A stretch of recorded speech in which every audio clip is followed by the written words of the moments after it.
Benjamin Franklin, page 9. Benjamin Franklin, 1706 to 1790. He that lies down with dogs shall get up with fleas. Poor Richard's Almanac. Though born into a poor family of soap and candle makers, Benjamin Franklin became one of America's wisest and most inventive founding fathers.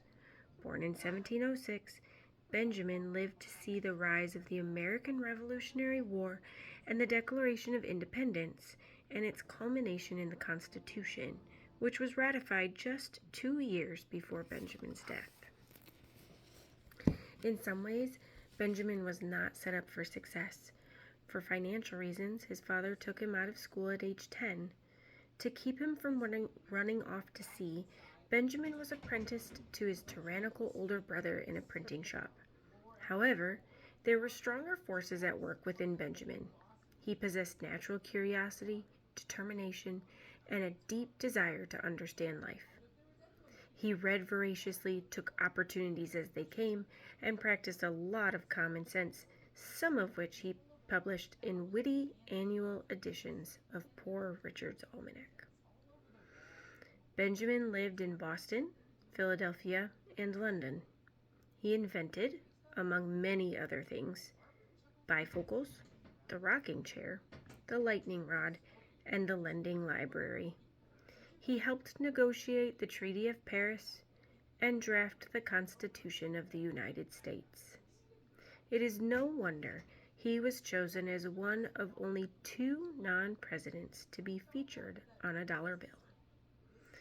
The following excerpt is from True Stories of History and Biography by Nathaniel Hawthorne. In the year 1716, or about that period, a boy used to be seen in the streets of Boston who was known among his schoolfellows and playmates by the name of Ben Franklin. Ben was born in 1706, so he was now about 10 years old. His father, who had come over from England, was a soap boiler and tallow chandler, and resided in Milk Street, not far from the Old South Church. Ben was a bright boy at his book, and even a brighter one when at play with his comrades.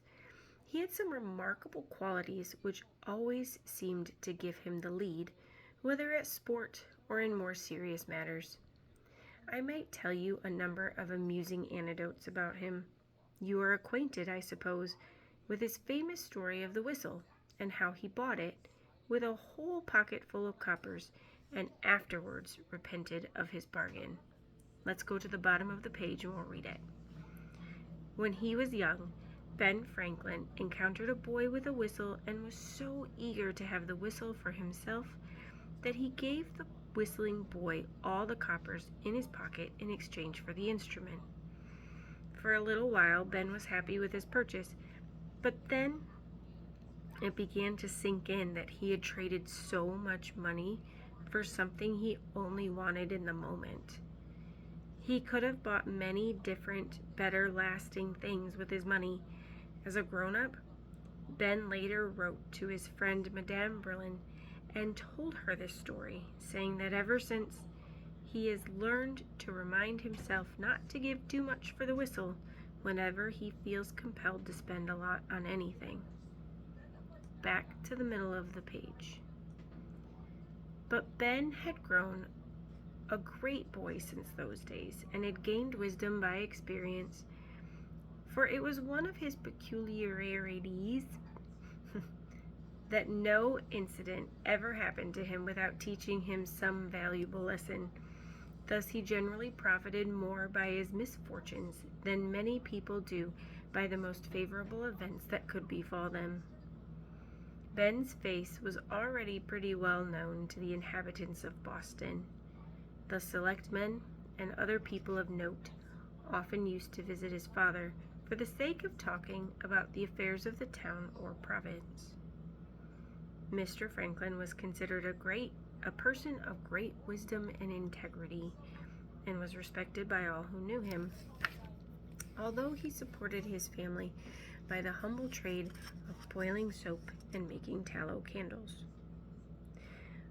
While his father and the visitors were holding deep consultations about public affairs, little Ben would sit on his stool in the corner, listening with the greatest interest, as if he understood every word. Indeed, his features were so full of intelligence that there could be but little doubt, not only that he understood what was said, but that he could have expressed some very sagacious opinions out of his own mind. But in those days, boys were expected to be silent in the presence of their elders. However, Ben Franklin was looked upon as a very promising lad who would talk and act wisely by and by. "Neighbor Franklin," his father's friends would sometimes say, "you ought to send this boy to college and make a minister of him." "I have thought about it," his father would reply, "and my brother Benjamin promises to give him a great many volumes of manuscript sermons, in case he should be educated for the church. But I have a large family to support, and cannot afford the expense." In fact, Mr. Franklin found it so difficult to provide bread for his family that when the boy was 10 years old, it became necessary to take him from school.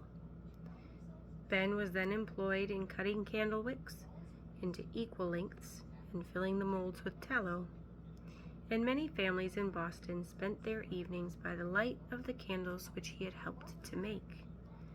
Thus, you see, in his early days, as well as in his manhood, his labors contributed to throw light upon dark matters.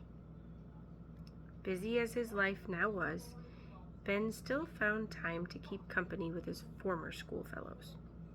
He and the other boys were very fond of fishing, and spent many of their leisure hours on the margin of the mill pond, catching flounders, perch, eels, and tomcod, which came up thither with the tide. The place where they fished is now probably covered with stone pavements and brick buildings, and thronged with people and with vehicles of all kinds, but at that period it was a marshy spot on the outskirts of the town, where gulls flitted and screamed overhead, and salt meadow grass grew underfoot. On the edge of the water there was a deep bed of clay, in which the boys were forced to stand while they caught their fish. Here they dabbled in mud and mire like a flock of ducks. "This is very uncomfortable," said Ben Franklin one day to his comrades while they were standing mid-leg deep in the quagmire. "So it is," said the other boys. "What a pity we have no better place to stand." If it had not been for Ben, nothing more would have been done or said about the matter. But it was not in his nature to be sensible of an inconvenience without using his best efforts to find a remedy. So, as he and his comrades were returning from the waterside, Ben suddenly threw down his string of fish with a very determined air. "Boys," cried he, "I have thought of a scheme which will be greatly for our benefit and the public benefit."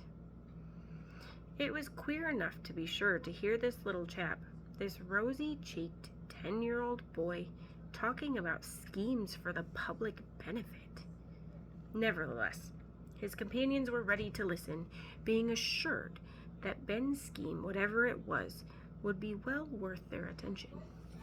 They remembered how sagaciously he had conducted all their enterprises ever since he had been old enough to wear small clothes. They remembered, too, his wonderful contrivance of sailing across the mill pond by lying flat on his back in the water and allowing himself to be drawn along by a paper kite.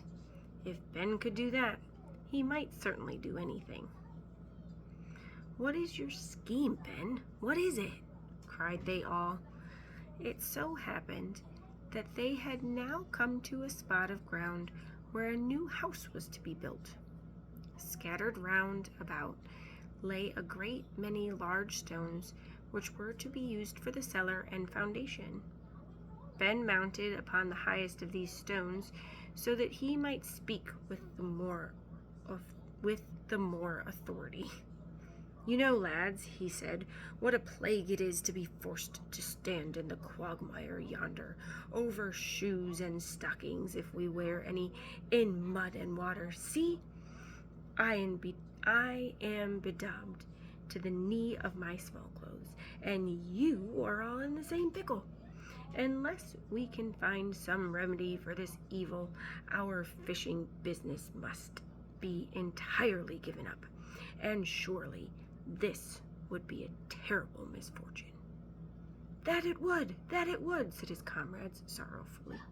"Now, I propose," continued Master Benjamin, "that we build a wharf for the purpose of carrying on our fisheries.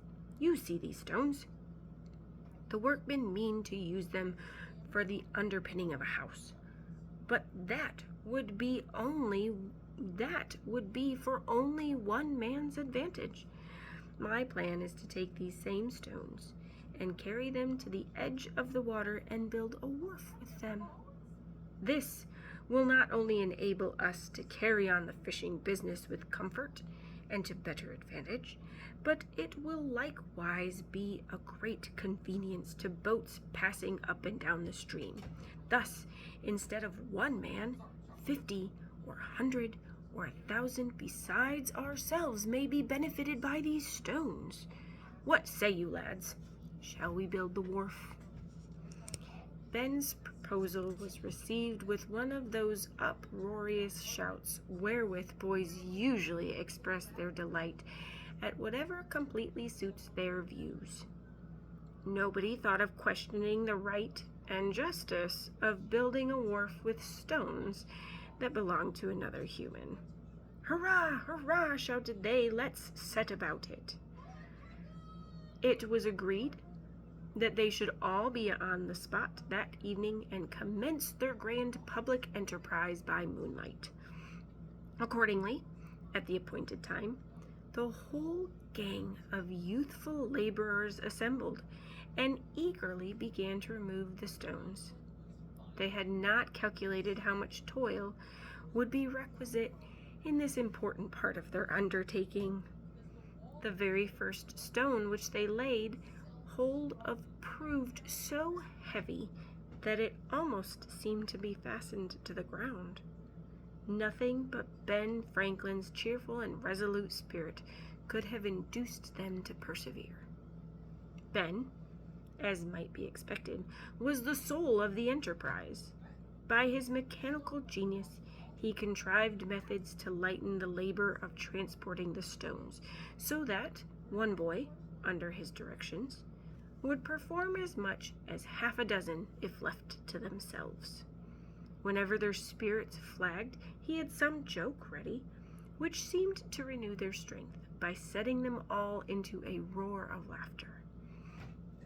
And when, after an hour or two of hard work, the stones were transported to the waterside, Ben Franklin was the engineer to superintend the construction of the wharf. The boys, like a colony of ants, performed a great deal of labor by their multitude, though the individual strength of each could have accomplished but little. Finally, just as the moon sank below the horizon, the great work was finished. "Now, boys," cried Ben, "let's give 3 cheers and go home to bed. Tomorrow we may catch fish at our ease." "Hurrah, hurrah, hurrah," shouted his comrades. Then they all went home in such an ecstasy of delight that they could hardly get a wink of sleep. In the morning, when the early sunbeams were gleaming on the steeples and roofs of the town and gilding the water that surrounded it, the masons came, rubbing their eyes, to begin their work on at the foundation of the new house. But on reaching the spot, they rubbed their eyes so much the harder. What had become of their heap of stones? "Why, Sam," said one to another in great perplexity, "here's been some witchcraft at work while we were asleep. The stones must have flown away through the air." "More likely they have been stolen," answered Sam. "But who on earth would think of stealing a heap of stones?" cried a third. "Could a man carry them away in his pocket?" The master mason, who was a gruff kind of man, stood scratching his head and said nothing at first, but looking carefully on the ground, he discerned innumerable tracks of little feet, some with shoes and some barefoot. Following these tracks with his eye, he saw that they formed a beaten path towards the waterside. "Ah, I see what the mischief is," said he, nodding his head. "Those little rascals, the boys, they have stolen our stones to build a wharf with."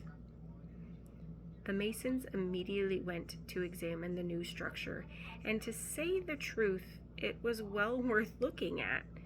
So neatly and with such admirable skill had it been planned and finished.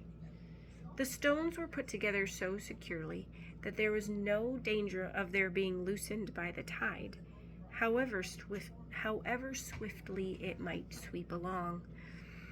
There was a broad and safe platform to stand upon, whence the little fishermen might cast their lines into deep water and draw up fish in abundance. Indeed, it almost seemed as if Ben and his comrades might be forgiven for taking the stones, because they had done their job in such a workmanlike manner. "The chaps that built this wharf understood their business pretty well," said one of the masons. "I should not be ashamed of such a piece of work myself." But the master mason did not seem to enjoy the joke. He was one of those unreasonable people who care a great deal more for their own rights and privileges than for the convenience of all the rest of the world. "Sam," said he, more gruffly than usual, "go call a constable." So Sam called a constable, and inquiries were set on foot to discover the perpetrators of the theft. In the course of the day, warrants were issued, with the signature of a justice of the peace, to take the bodies of Benjamin Franklin and other evil-disposed persons who had stolen a heap of stones. If the owner of the stolen property had not been more merciful than the master mason, it might have gone hard with our friend Benjamin and his fellow laborers. But luckily for them, the gentleman had a respect for Ben's father, and moreover was amused with the spirit of the whole affair. He therefore let the culprits off pretty easily. But when the constables were dismissed, the poor boys had to go through another trial and receive sentence, and suffer execution too from their own fathers. Many a rod, I grieve to say, was worn to the stump on that unlucky night.